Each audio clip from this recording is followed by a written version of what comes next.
আসসালামু আলাইকুম। ডেভ নার্চারের আজকের পর্বে আমরা দেখব কিভাবে জাভা ইনস্টল করতে হয় উইন্ডোজ সিস্টেমে। সো প্রথমেই আমরা চেক করে নিব জাভার কারেন্টলি কোনো ভার্সন আমার সিস্টেমে অ্যাভেলেবেল কিনা। তো আমি সিএমডিতে যাচ্ছি। সিএমডিতে গিয়ে আমি যদি লিখি জাভা ভার্সন, তাহলে আমরা দেখতে পাই যে এখানে Java not recognise, that means আমার সিস্টেমে জাভা নেই। সো আমি এখন জাভাটা ইনস্টল করব। কিভাবে ইনস্টল করতে পারি? আমরা এখান থেকে আমরা একটা ব্রাউজারে যেতে পারি। সো ব্রাউজারে গিয়ে আমরা লিখব ওরাকল। সো এখানে আমরা ডাউনলোডসের একটা লিঙ্ক পেয়ে যাচ্ছি, আমরা ডিরেক্টলি ডাউনলোডে চলে যেতে পারি। এখানে আমরা যেদিকে যে লেটেস্ট ভার্সনটা সেটা দেখতে পাচ্ছি। সো এই জায়গা থেকে আমরা আসলে অপশনগুলো পাবো লিনাক্স, ম্যাক এবং উইন্ডোজের জন্য। যেহেতু আমি উইন্ডোজ সিস্টেম ইউজ করছি, কিন্তু আমি এখন উইন্ডোজের জন্য ইনস্টলার নামাবো। সো আমি এখানে ইনস্টলারটা ডাউনলোড করব। আমি এখানে ডাউনলোডে ক্লিক করলাম, তো এটা ডাউনলোড হচ্ছে। আমরা দেখতে পাচ্ছি আমাদের ইনস্টলারটা ডাউনলোড হয়ে গিয়েছে। সো এখন আমরা ইনস্টল করব। ডাউনলোডসে গিয়ে আমি .exe ফাইলটা পাচ্ছি।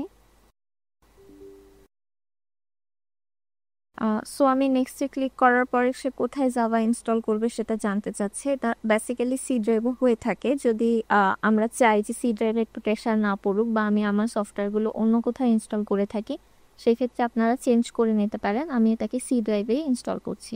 সো নেক্সট করতে থাকলে আমরা আসলে প্রত্যেকটা স্টেপে পার হয়ে যাই। এই জায়গায় আমাদের জাভাটা ইনস্টল নিতে কিছুক্ষণ সময় নিচ্ছে, আমরা অপেক্ষা করি।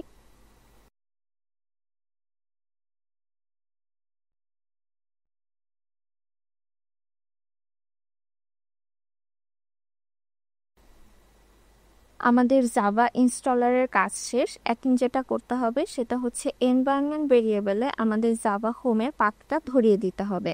আমরা সার্চ বারে গিয়ে লিখব ইএমভি। সো এখানে এডিট এনভায়রনমেন্ট ভেরিয়েবলসের অপশনটা চলে আসবে। এখানে আমরা এনভায়রনমেন্ট ভেরিয়েবলস অপশনে ক্লিক করলে সিস্টেম ভেরিয়েবলসে নিউ অ্যাড করতে পারবো। সেখানে আমরা ভেরিয়েবলের নাম দেব জাভা হোম,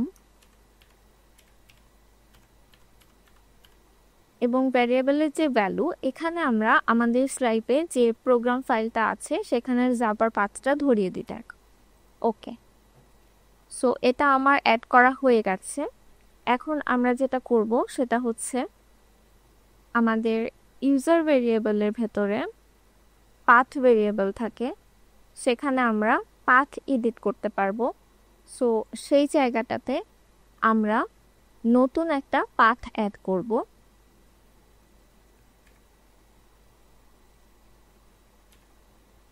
জাভা হোমের যে বিন ফাইলটা, এখানে আমরা এই নামটা ইউজ করব যেটা আমরা সিস্টেম ভেরিয়েবলে ইউজ করে এসেছিলাম।